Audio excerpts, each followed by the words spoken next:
Yes, leo njoo nikuoneshe, njoo nikuoneshe leo. Kuna chimbo jipya kabisa la mipalo mikali kabisa ya kipapa, mashati makali, kuna jeans kali zinapatikana hapa, wanapaita Indian Vintage. Yes, cheki maunyama hayo, cheki maneno. Ofa ilinifanya nikavurugwa. Sasa nikaambiwa sasa pita uchague unachokitaka. Tukaanzia hapo t-shirt, naona michongo mikali hiyo hapo, mambo ya Idi nini, unajua ofa nini. T-shirt tatu kwa bei rahisi kabisa. Cheki nikaendelea. Sasa hapo nikazidi kuvurugwa. Sielewi. Kila kitu ukali, alafu package nimenona. Ni offer shindu. Cheki. Nikaanza kufikiria hapa njoo kwenye mashati ya kipapa hapa. Cheki. Mashati fulani hivi, vitu vikali kutoka Indian Vintage. Nikawa naangalia, nikamwita mwanangu Joe, kuna ukali nimeuona hapa mweusi. Mimi na rangi nyeusi sasa.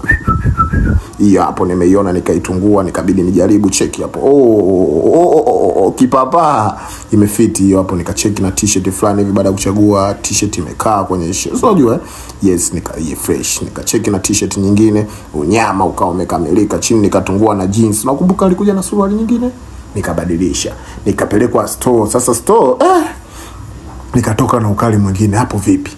Bado naona sielewi, tunaambiwa yani nacheka tunaona sielewi. Nikasema hapa leo nikafuata hapa, lazima nitafute na perfume. Ukipewa offer maliza.